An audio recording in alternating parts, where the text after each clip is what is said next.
Dans cette vidéo, nous allons ajouter un passage à niveau à notre réseau. Pour passer en mode édition, je désactive le mode automatique en cliquant ici. Je vais sur plan des voies et je vais sur panneau d'édition. J'ai cette fenêtre qui apparaît.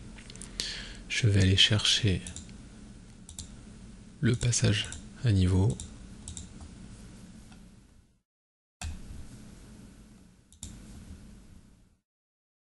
Ici, dans accessoires.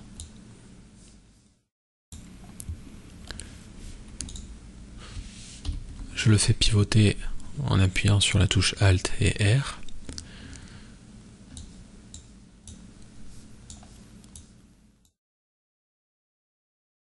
Je vais l'insérer ici. Je vais y ajouter un détecteur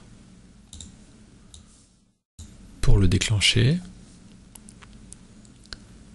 et un détecteur, admettons ici, pour le réarmer.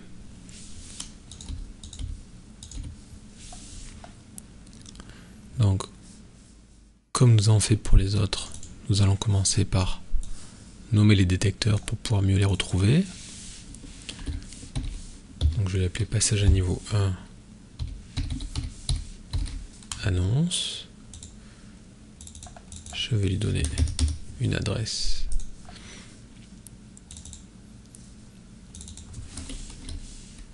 Passage à niveau 1.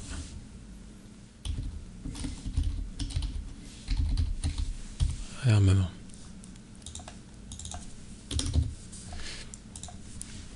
Voilà.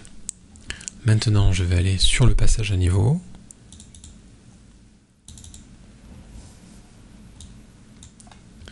Nous voyons ici qu'il est considéré un peu comme un aiguillage. Donc, c'est-à-dire que nous pouvons lui donner une adresse. Donc, par exemple, si vous avez un passage à niveau digital, ou alors vous pouvez le brancher avec un décodeur d'accessoires, ce qui vous permettra de déclencher le passage à niveau depuis Rockrail. Dans la rubrique câblage, c'est là que nous allons définir le capteur qui va faire descendre le passage à niveau et celui qui va le faire remonter.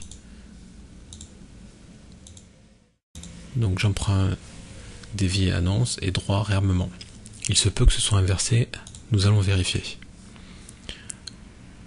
Je passe en mode exploitation, j'actionne le premier capteur, on voit que le passage à niveau est inversé. Là il est ouvert pour les voitures et ici il est fermé pour les voitures. Vu que nous roulons dans ce sens, nous voulons l'inverse. Donc nous allons revenir en mode édition et nous allons inverser le câblage. Donc ici c'était le réarmement et ici c'était l'annonce. Voilà, nous venons d'ajouter un passage à niveau qui sera géré par Rockrail à l'approche d'une circulation et qui remontera une fois que le train passera sur ce capteur.